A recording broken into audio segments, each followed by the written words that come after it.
오래된 유머입니다. 학교의 수업 시간에서 학생이 수업을 하고 있는데 엎어져 자고 있습니다. 주무시고 있습니다. 선생님이 역사 시간에 너무 화가 나서 백목을 탁 꺾어가지고, 옛날에 그런 일이 있었잖아요. 탁 던졌더니 딱 맞았어요. 누구야? 어떤 놈이 날 때렸어? 내가 그랬다. 왜 때려? 야 이놈아, 어떻게 그렇게 엎어져 수업 시간에 자냐? 야, 안중근 의사 누가 죽였냐? 저는 안 죽였는데요? 이놈 안 되겠네. 너 내일 부모님 오시라고 그래. 알았슈? 그 다음날 아버지가 왔습니다. 아니 아버님, 아이를 어떻게 교육을 시켰길래, 아니면 집에서 무엇을 시키길래 수업 시간에 내내 엎어져 잠만 잔단 말입니까? 아이 죄송합니다. 그런데 제가 수업 시간에 자고 있는 아이한테 물어봤습니다. 안중근 의사를 누가 죽였냐고 물어봤더니 이놈이 하는 말이 지가 안 죽였다고 그러는 겁니다. 아, 이거 이런 태도를 가지고 공부해서 되겠습니까? 그랬더니 아버님, 아유 선생님 죄송합니다. 저희 집 사람이 일찍 세상을 떠나가지고 가정교육을 제대로 잘 못 시킨 제 잘못입니다. 그러나 그놈이 어려서부터 늘 병원은 다녔지만 의사를 죽일 놈은 아닙니다.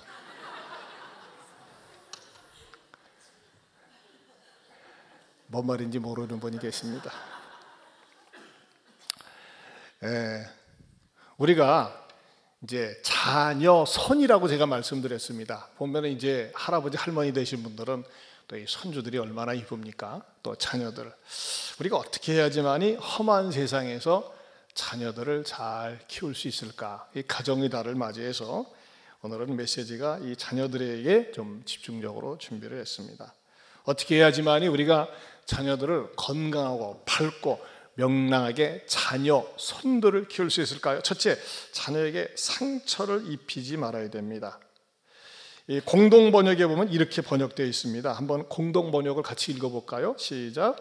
어버이들은 자녀의 마음에 상처를 입히지 말고 주님의 정신으로 교육하고 훈계하며 잘 기르십시오. 예, 여러분, 우리가 자녀들에게 말이죠, 의외로 폭언을 하거나 때로는 징계를 하는 게 아니라 폭력을 휘두름으로 말미암아 자녀들이 엄청 상처를 받고 그 상처가 평생 떠나지 못하는 경우도 있습니다.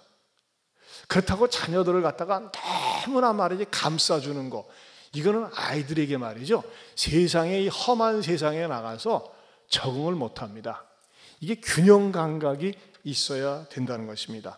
그런데 많은 부모들이, 우리 그리스도인들은 그렇지 않지만은 의외로 자녀들에게 막말을 하거나 폭언을 함으로 말미암아 자녀들이 크게 상처받는 일들이 너무나 많이 있습니다.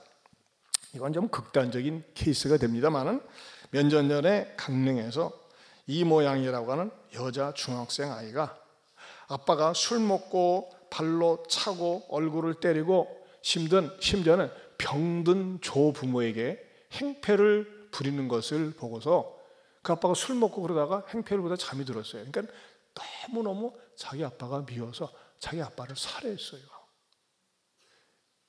난리가 났습니다. 그런데 이 경찰관이 중학생인 이 양을 조사하는 과정에서 그 이 양의 일기장을 조사를 하는데, 일기장을 이렇게 살펴보는데 너무너무 측은지심이 생긴 거예요. 왜냐하면 당시에 그 할아버지는 중풍병을 오랫동안 앓고 있었고, 그리고 자기 어머니는 자기 아빠가 너무나 술 주정을 심하게 부리니까 이 아이가 태어난 지 100일 만에 도망가 버렸어요.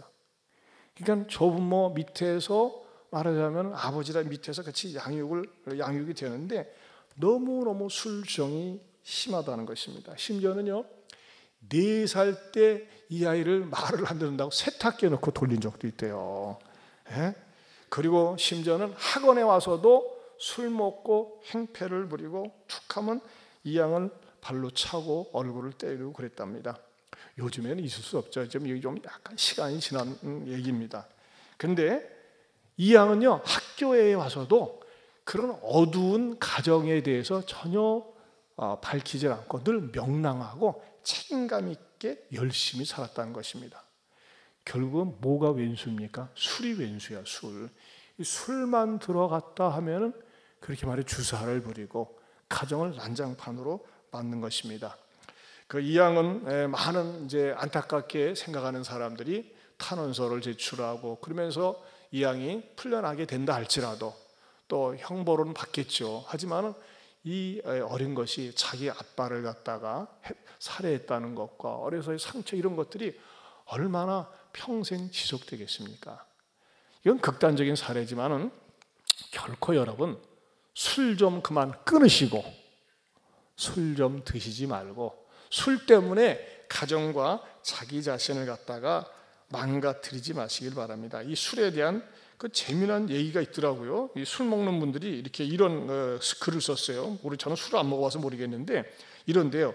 월요일에는 원래 마시니 원색 인간이 되고 화요일에는 화끈하게 마시니 화가 난 사람이 되고 수요일에는 수수하게 마시니 수치를 모르게 되고 목요일에는 목이 터지도록 마시니 목소리가 터지고 금요일에는 금방 마시니 금수처럼 되고 토요일에는 토하도록 마시니 토하게 되고 일요일에는 일일이 가릴 것 없이 마시니 하는 일마다 일이 생긴다. 술 먹는 사람들 그러는지 모르겠어요. 그러나 여러분 우리 그리스도인들은 술을 즐겨하고 술의 사람이 되는 것이 아니라 기도의 사람이 되어야 됩니다. 기도의 사람 따라서 합시다. 기도의 사람. 기도의 사람은 어떤 사람이 될까요? 월요일에는 원래 기도하는 날이기 때문에 기도하니까 원수가 물러가고 화요일에는 화끈하게 기도하니까는 화가 물러가고 수요일에는 수수하게 기도하니 수요를 채워주시고 목요일에는 목이 터지도록 기도하니 목표가 이루어지고 금요일에는 금방 기도하니 금방 응답이 오고 토요일은 토할 정도로 기도하니 토양이 잘 되고 일요일에는 일일이 기도하니 하는 일마다 잘 된다. 말을 참 잘 만든 것 같아요. 결국은 술 취하지 말고 늘 기도하면서 살 수 있기를 축원합니다. 여러분 우리가 자녀 손들을 어떻게 양육하는 게 가장 좋을까요? 하루에 한 번은 꼭 끌어안고 축복 기도를 해주세요. 하루에 한 번은 꼭 끌어안고 말이죠. 기도의 품속에서 자라난 아이 절대 곁길로 가지 않습니다. 그리고 곁길로 갔다가도 언젠가는 엄마, 아빠, 할아버지, 할머니의 그 기도 때문에 돌아오게 될 줄로 믿습니다. 또는 같이 거주하지 못하지 않습니까? 그러면 대화를 나누고 문안 인사를 나누다가도 맨 마지막에라도 그 기도로 간단하게 축복 기도를 하세요. 잔소리를 하는 게 아니라 축복 기도를 해주세요. 그리고 때로는 부모라고 완전하지 않잖아요. 부모가 무엇이든지 하다가 때로는 실수하고 잘못하면 잘못한 것을 인정할 때 이 아이들도 세상에 나가서 자기가 잘못한 것에 대해서 인정할 수 있다는 것입니다. 그럴 때 사회생활을 원만하게 하는 겁니다. 두 번째로는 잘못을 책망하되 용서하면서 가르쳐야 된다는 것입니다. 우리말 격언 가운데 안에서 새는 바가지 밖에서도 새요. 정말 맞는 말이에요.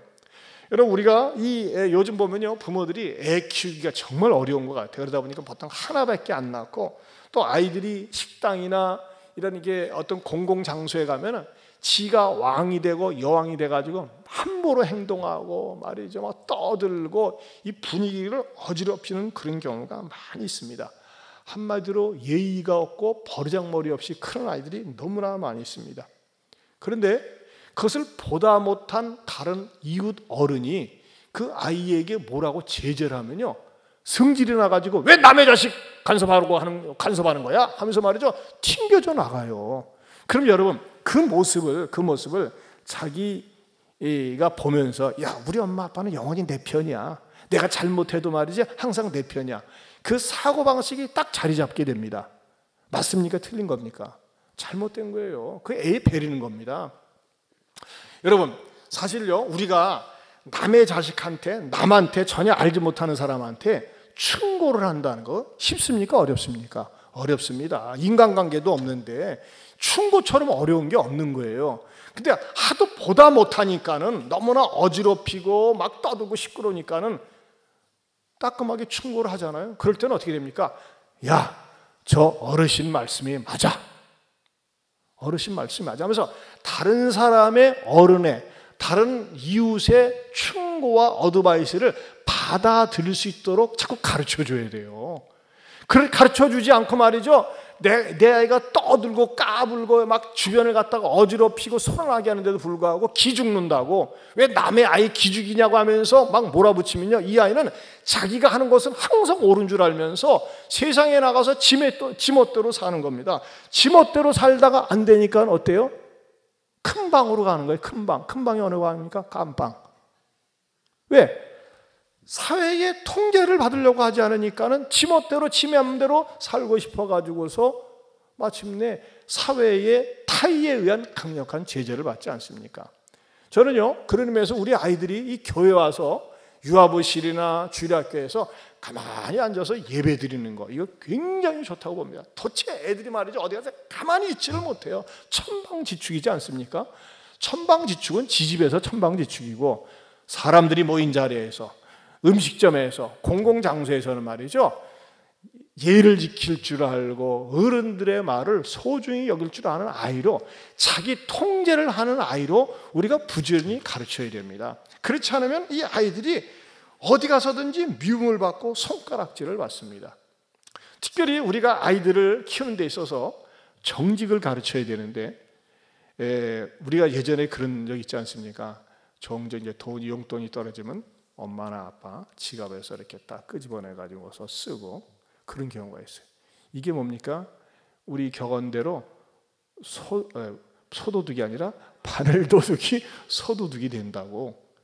여러분 그거 철저하게 가르쳐야 돼요. 때로는 그런 경우도 있지 않습니까? 부모님들이, 이놈이 엄마 아빠 거를 갖다가 훔치지 않는가 해서 시험 삼아 돈 세워놓은 다음에 어디다 딱 보이는 데 놨다가 빼가지 않도록 말이죠. 그런 거 가르쳐야 돼요. 그렇지 않고 말이죠, 어머니, 아버지의 지갑이나 핸드백에서 돈 살짝 빼가지고서 쓰도록 하면요, 처음에는 두려움이 있지만 짜릿함이 있고 나중에는 그것이 무감각해져가지고 간 큰 도둑이 되는 거예요. 그 성기숙 씨라는 분이 썼던 그 에세이에 그런 내용이 나와 있더라고요. 굉장히 감동적이더라고요. 25년 전 일입니다. 그때 저희 집 근처에 구멍가게가 있었습니다. 동생과 저는 엄마 심부름으로 자주 그 가게에 갔었지요. 그때 10원짜리 껌을 낱개로 팔던 시절이었습니다. 그런데 주인 아주머니가 안 보는 틈을 타서 동생과 저는 껌을 몇 개씩 주머니에 넣곤 했습니다. 처음에는 심장이 쿵쾅쿵쾅 거렸지만 나중에는 재미가 붙더라고요. 하지만 꼬리가 길면 잡힌다고 엄마가 저희들이 시도 때도 없이 껌을 씹는 것을 보고 그렇잖아요. 껌값을 주지 않았는데 시도 때도 없이 껌을 씹는 것을 보고 추궁을 하셨고, 마침내 저희들이 그 10원짜리 껌을 늘 가게에서 훔치게 된 것을 아셨습니다. 그리고 엄마는 저희 둘을 세우셔서 종아리를 인정사정 없이 때리셨습니다. 그리고 가위를 가져오라고 했습니다. 이 더러운 도둑질한 손은 잘라버려야 된다고 가위를 가져왔습니다. 저희 둘은 남매는 어머니에게 손을 빌면서 용서해달라고 했습니다. 다시는 도둑질하지 않는다고. 가위로 손가락을 자르지는 않았지만 저희 둘을 데리고 그 구멍가게로 가셨습니다. 그리고 그 아주머니 가게 주인 앞에서 무릎을 꿇게 하셨지요. 저희들은 눈물을 흘리면서 잘못했습니다. 다시는 두 번 다시 이런 짓을 하지 않겠습니다. 용서를 구했습니다. 그러자 가게집 아주머니는 오히려 껌을 한 움큼 집어주시면서 그래 알았다, 다음부터 이런 짓 하지 말아라, 그렇게 말씀하시며 되돌려 보내주셨습니다. 너무나 고통스럽고 힘든 하루를 보내고 저희 둘이 잠자리에 들었는데 어디서 흐느끼는 눈물 소리를 듣게 됩니다. 그리고 다리에 이상한 감각이 있어서 보니까 어머니가 다리에 연고를 바르시면서 울면서 기도하는 모습이었습니다. 저는 제 평생 사는 동안에 그 어머니의 눈물의 기도를 잊지 못합니다. 그랬어요. 그렇죠? 사랑의 회초리는 아파요. 하지만 사람 되기 위해서는 어떻게 됩니까? 때로는 매질해야 되는 것이죠. 불과 액수는 얼마 안 되지만 그걸 묵인해서 보세요. 어떻게 되겠어요? 얘네들이 큰 도둑이 되는 것 아니겠습니까? 우리가 자녀들을 양육하면서 말이죠, 세상에 손가락질을 받거나 정말 감옥에 가지 않으면 안 되는 상황에 처할 수 있도록 방치하고 내버려 두는 것은 그 가문의 수치가 되지 않겠습니까? 그렇기 때문에 때로는 자녀들을 올바르게 바르게 키우는 것 얼마나 중요한 가정의 교육인지 모릅니다. 그러면서도 세 번째로는 부모는 수용의 샌드백이 되어야 한답니다. 따라서 합시다. 수용의 샌드백이 되어야 합니다. 여러분 샌드백이라는 말 아시죠? 우리 권투 선수들이 체육관에서 권투 연습을 할 때 샌드백에다 막 칩니다. 샌드백은 어떻게 해야 합니까? 막 주먹질을 할 때 그걸 다 받아주지 않습니까? 아이들이 학교 환경이나 바깥에서 이 아이들 나름대로 스트레스를 많이 받습니다. 친구들끼리 관계 속에서 학교 속에서 스트레스를 받아요. 그런데 이것을 풀 장소가 만만한 데가 어디입니까? 집에 들어와서 엄마한테 때로는 아무 말도 안 하고 때로는 버럭버럭 소리를 지르고 그럴 때가 있어요. 그럴 때 그것에 대해서 너무 엄마나 아빠가 과민하게 예민하게 반응을 보이면서 화를 내지 말고 바깥에서 무슨 화난 일이 있었나 보다, 속상한 일이 있었나 보다 하면서 말이죠. 아이들이 화를 내고 성질을 내는 것에 대해서 때로는 받아주고 수용해 줄 수 있어야 된다는 것입니다. 그러면서 너 무슨 속상한 일이 있었니? 기분 나쁜 일이 있었니? 하면서 들어주고 수용할 때 그 아이들은 그 안에서 자기의 아픈 상처를 갖다가 스트레스를 털어놓으면서 아이들이 치료가 되는 것입니다. 만약에 말이죠, 아이들이 화를 내고 승질을 내는 것 때문에 화만 내고 책망만 한다면 그 아이들은 말이죠, 더 이상 부모하고 대화를 하려고 하지 않습니다. 말이 통하지 않는다고 생각을 하고 잘못된 친구, 잘 통하는 친구들, 특별히 비행청소년하고 어울려 다니면서 잘못된 길로 갈 수밖에 없다는 것입니다. 여러분, 자녀들을 양육시킬 수 있는 가장 좋은 현장은 어딜까요? 저는 가정예배라고 생각을 합니다. 가족들이 앉아서 가정예배를 드리고 오늘 들은 말씀을 나누고 특별히 무엇보다도 우리가 한 달에 한 번씩 외우는 성과 암송을 갖다가 암송을 하면서 나는 이 말씀으로 어떻게 은혜를 받았는지 같이 엄마 아빠가 오픈을 하면서 보여줄 때, 내가 오늘 예배를 통해서 들은 말씀을 아이들에게 나눠줄 때 이것이 말이죠, 콩나물을 물을 부으면요 언제 자라는지 모르지만 쑥쑥쑥 자라는 것처럼 말씀으로 자란다는 것입니다. 무엇보다도 우리는 자녀들에게 늘 어떤 말을 반복해서 해줘야 할까요? 한번 따라서 합시다. 사랑하고 기대한다. 사랑하고 기대한다는 말을 해줘야 됩니다. 전화를 할 때도 말이죠, 짤막하게나마 사랑하고 기대한다. 그러면 아이들은 뭐라고 대답하도록 교육시켜야 됩니까? 따라서 합시다. 사랑하고 존경합니다. 네. 이것을 몸에 배겨야 돼요. 사랑하고 기대한다. 사랑하고 존경합니다. 엄마 아빠로부터는 말이죠, 늘 사랑의 말을 듣고 자라야 됩니다. 한 동영상을 하나 보겠습니다.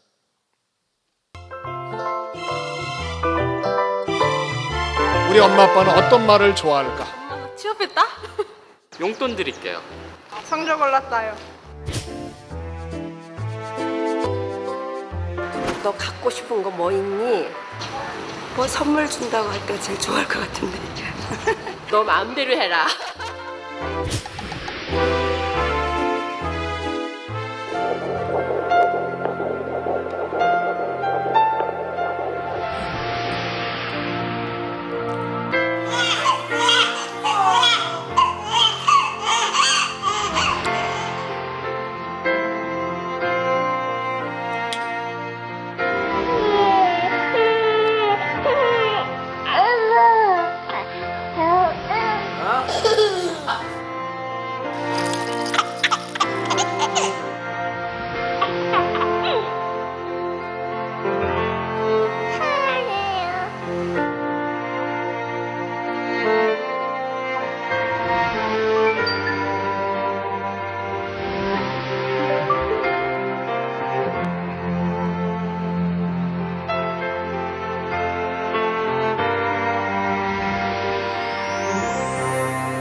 안부 물을 때가 제일 좋더라고. 큰 건 안 바래. 엄마는 저를 믿는다고 하고 아빠가 저한테 화이팅이라고 할 때 기분 좋다 하면 뭐 아버지 사랑합니다, 뭐 존경합니다라든지. 서로 가족 간의 감정 표현이 좀 없어서 가끔씩 엄마가 그러니까 사랑한다고 해요. 그때가 제일 좋아요. 고맙고 사랑한다는 말? 사랑한다는 말이요.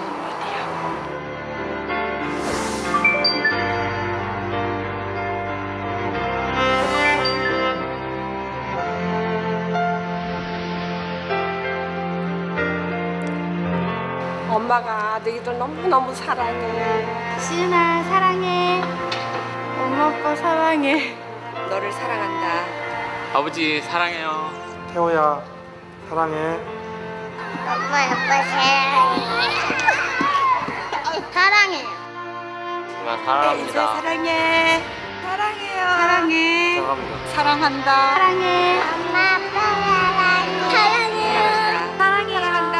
사랑합니다. 사랑해요. 사랑합니다. 사랑해. 사랑해요. 사랑해. 사랑해.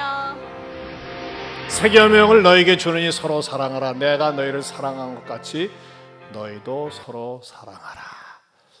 아멘입니까? 우리 옆에 분들하고 이렇게 사랑 표현해 볼까요? 사랑합니다. 예. 근데 중요한 건요, 눈동자에 눈 맞춤하면서 하세요. 이왕이면은. 예? 아래 쳐다보지 말고 시작. 사랑합니다. 네. 자, 이번에는 안 한 분들을 향해서 시작. 사랑합니다.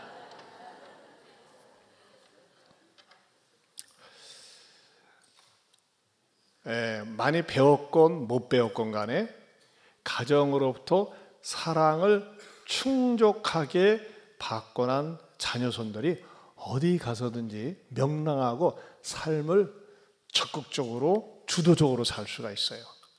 그러나 사랑을 받지 못하고 자라난 자녀들은 어딘가 항상 우울하고 자신감이 없어요. 우리가 제일 필요한 건 사랑의 마음과 사랑을 주려고 하고 자꾸 사랑한다고 말을 하십시오. 자녀들에게. 이건 굉장히 좋은 것 같아요. 어렵지가 않잖아요. 돈 들지가 않아요. 한번 다시 해봅시다. 사랑하고 기대합니다.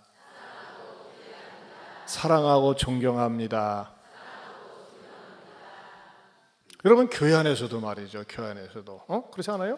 장로님들이나 권사님들이나 또 저를 보고도 사랑하고 존경합니다. 야, 그 말 얼마나 힘이 된다고요. 또 교회 안의 리더들에게 사랑하고 존경합니다. 우리 찬양대 지휘자 김영식 집사님을 향해서도 우리 찬양대 사랑하고 존경합니다.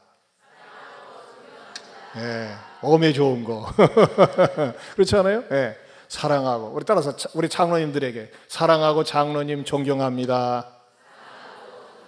그렇죠? 우리 권사님들에게 사랑하고 존경합니다. 또 우리 집사님들에게 사랑하고 존경합니다. 네, 우리가 말이죠, 그 말을 갖다 교회 안에서 봉사하는 교사들에게도 또 식당에서 봉사하는 분들에게도 말 툭 던지면서도 사랑하고 존경합니다. 또 그런데 꼬지 말고 말로만 그러지 말고 일단 말로 해야지 어떡할 거요? 그렇죠? 일단 말로 해야지.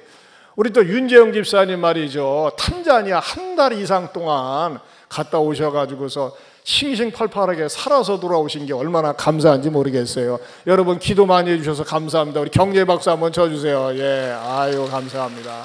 응? 박세일 집사님은 올해가 83이죠? 넷? 손가락이 안 보여요. 아직 둘이요? 예. 우리 찬양대 봉사해 주시니까 저런 어른들 우리가 사랑하고 존경을 자꾸 표시를 해야 돼요. 집사님 너무 오래는 하지 마시고 100살까지 하셔요. 아멘입니까? 참 보기가 좋아요. 좋아. 얼마나 감사한지. 자, 네 번째로는요, 건강한 자화상을 심어주시기 바랍니다. 건강한 자화상. 여러분, 우리 대부분의 많은 사람들이 삐뚤어진 자화상, 망가진 자화상을 가져요. 왜? 나는 못해, 안 돼, 할 수 없어. 자꾸 어려서부터 말이죠, 그런 것을 자꾸 듣고 또 이렇게 말해 버릇하면서 왜곡되고 삐뚤어진 자아상을 갖는 거예요. 여러분, 지금도 OECD 국가 가운데서는 대한민국이 자살이 제일 많아요. 왜 그런지 모르겠어요. 특별히 청소년들 자살 얼마나 많은 줄 아세요? 몇 년 전에도 그 수요일에 6학년 김모양이 말이에요. 학교에서 친구들이 이상하게 놀린다고 하니까는요, 이 놀리는 받는 것에 스트레스를 받아가지고 머리가 빠지면서 장롱 옷걸이에 전선을 매서 자살을 했어요. 6학년짜리가. 또 같은 날 인천과학고등학교 2학년 김모양은 성적이 부진하고 남자친구하고 헤어졌다고 독극물을 먹고 자살했고, 또 반포의 모 고등학교에서는 3학년 김모군이 수학 시험을 치르는데 이제 컨닝하다가 선생님한테 걸리니까 너희는 저 바깥에 나가서 손을 들고 서 있어. 그럼 손 좀 들고 서 있으면 어때? 자존심 상한다고 그 5층에서 뛰어내려 자살했어요. 요즘 애들이 말이죠, 뭔가 조금 지적만 받으면, 창피하면, 자존심 상하면 쉽게 죽음하고 연결시켜요. 따라서 합시다. 자살하면 어디 간다? 지옥 가요. 그거 가르쳐줘야 돼요. 여러분, 사실 저와 같은 기성세대는 말이죠, 어려서 선생님한테 진짜 학대 많이 받았습니다. 기생예비 안 냈다고, 뭐 안 가져왔다고 칠판에다 이름 다 쓰고 말이죠, 너 나와 해가지고 이 저기 칠판 지우개 가지고서 말이죠, 이 분칠 하잖아요. 분칠 딱딱 하면서 지금 그랬다가는 당장 구속되죠. 우리는 그렇게 매 맞고 의도 터지면서 교육을 받았어요. 그런데 매 맞고 의도 터진 것 때문에, 또 집으로 쫓겨간 것 때문에 자살했다는 얘기는 없어요. 오히려 강해졌어요. 강해졌어요. 근데 요즘은 무슨 말 한마디 잘못 들었다고 뭐 했다고 말이죠, 그렇게 심각한지 몰라요. 왜 그렇죠? 자기 자신에 대한 부정적인 자아상 때문에 그래요. 누가 뭐 말 한마디 한 것이 내 인생 전체에 영향을 끼치는 것처럼. 아니에요. 자녀들만 그렇습니까? 우리들도 마찬가지예요. 여러분들에게 어떤 시련이나 위기나 또는 험한 말을 들었을 때 그것이 인생의 다가 아니고 그 말이 여러분 자신을 전체 평가하는 말이 아니라는 것입니다. 그럴 때일수록 더욱더 말씀을 붙잡고 일어설 수 있기를 축원합니다. 우리가 인생을 살면서요, 시험들이 많이 있어요. 시험들. 그런데 그 시험에 대해서 성경의 태도는 어떠한 줄 아십니까? 야고보서 1장 2절에서 3절입니다. 같이 보겠습니다. 시작. 내 형제들아, 너희가 여러 가지 시험을 당하거든 온전히 기쁘게 여기라. 이는 너희의 믿음의 시련이 인내를 만들어내는 줄 너희가 알미라. 여러분, 인생에 있어서 시험이 많이 있어요. 그런데 여러분, 솔직히 얘기해서 우리가 때로는 물질의 시험, 질병의 시험, 인간관계의 시험이 있지만은 그래도 시험 가운데 제일 쉬운 시험이 뭘까요? 학교 시험이야. 그렇죠? 학교 시험은 공평해. 얼마나 노력을 많이 하느냐에 따라서 결과 나오는 거 아니겠어요? 우리 자녀들에게, 자녀들이 그렇게 가르쳐줘야 돼요. 따라서 합시다. 이 세상에서 제일 쉬운 시험은 학교 시험이다. 그렇죠? 학교 시험은 그래도요, 차별이 없잖아요. 이 땅에 살면서는요, 여러 종류의 그런 많은 시험이 있어요. 그리고 인생은 시험이 항상 끝이질 않아요. 또 시험이 있어야지, 시험에 패스를 해야지만이 또 나은 사람이 될 수가 있는 거예요. 실력이 향상되는 거예요.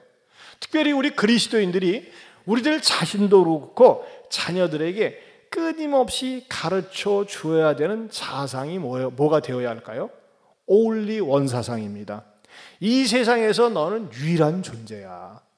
그런데 어떤 사상을 가르쳐 주면서 지나친 교만한 마음이나 또는 열등감을 갖게 될까요? 너는 넘버 원이 돼야 돼. 네가 1등이 돼야 돼. 여러분, 대한항공의 일가족이 솔직히 해서 뭐가 부족합니까? 그 사람들은요, 제대로 세관을 통과하고 제대로 살아도요, 평생 먹고 사는데 지장이 없어요. 근데 왜 이렇게 말을 함부로 하고 갑질을 하고 자기네들이 만드는 회사인데 물러나라고 말이죠. 거기에서 정말 억울한 사람들이 데모를 하고 촛불 시위를 하고 그런 걸까요? 교만해서 그런 거예요. 교만. 우리가 최고인데, 우리 패밀리가 최고인데, 1등인데.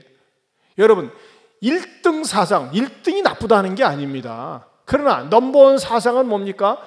넘버원이 되지 않으면은 열등감을 갖거나 또는 교만해지거나 그런 데니까요. 그러나 올리 원 사상은 뭡니까? 올리원 사상은 성경적인 사상이에요. 이 세상에서 너는 유일한 존재라는 겁니다. 너의 어떤 외부적인 환경에 관계없이 돈을 많이 가졌던 적게 가졌던 잘생겼던 못생겼던 키가 크건 작건 어떤 외향적인 영향에 관계없이 너는 하나님이 창조하신 유일한 존재다. 따라서 합시다. 당신은 하나님이 창조하신 무슨 존재?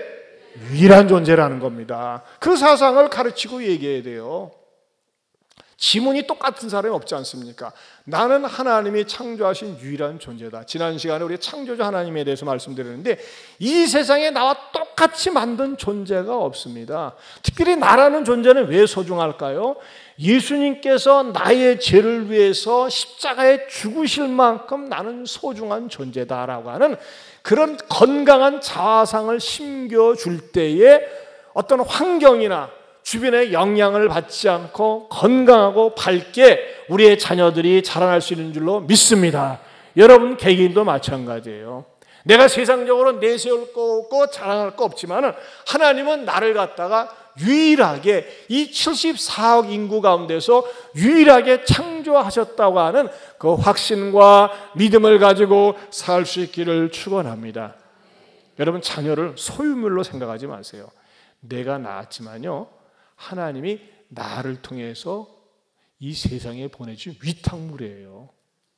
우리는 잘 관리해야 될 청지기의 사명이 있습니다. 그리고 자녀들이 때로는 곁길로 간다고 할지라도 폭언이나 폭력을 휘두르지 말고, 그러나 잘못한 일에 대해서는 분명하게 매질을 해야 되지만 아울러 사랑과 용서를 보여주면서 또 자녀들이 엄마 아빠에게 막 무엇인가 쏟아낼 때 그것에 대해서 과민 반응을 보이지 말고 수용의 샌드백이 되고 무엇보다도 올리원 사상을, 성경적인 사상을 가르치고 보여주면서 건강하고 행복한 가정 될 수 있기를 축원합니다.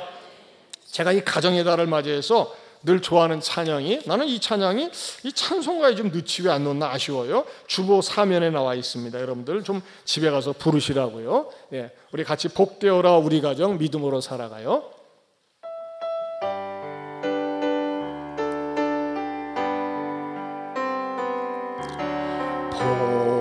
복되어라 우리 가정 믿음으로 살아가요. 힘들어도 어려워도 염려하지 말아요. 고난도 때가 되면 기쁨으로 다가와요. 임마누엘 우리 가정 든든한 우리 가정 은혜로 세워주신 행복한 우리 가정 감사해요. 찬양해요. 우리 주 예수 그리스도 우리는 한 가족 주님의 귀한 선물 서로가 이해하며 사랑으로 섬겨요. 하늘의 미랄같이 하늘의 미랄같이 서로가 사랑하면 생명의 씨앗들이 행복한 우리 가정 은혜로 세워주신 어떤 가정이요? 행복한 우리 가정 감사해요. 찬양해요. 우리 주 예수 그리스도. 내일 일을 염려 말고, 내일 일을 염려 말고 하루하루 살아요. 내일은 주님 시간 소망 중에 기다려요. 검은 구름 너머에 찬란한 창공 있네. 믿음으로 바라보니 아름다운 우리 가족 은혜로 세워주신 행복한 우리 가족 감사해요.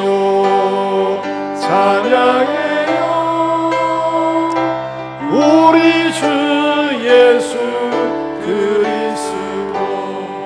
우리 시간에 가족끼리 앉았으면 같이 손을 옆에 꽉 잡고, 또 옆에 앉은 분이 손 잡아도 될 사이라면 손을 잡으시고, 혼자 오셨으면 본인이 두 손을 잡으시고 우리 축복하는 기도하기 원합니다. 하나님, 우리 가정을 축복해 주세요.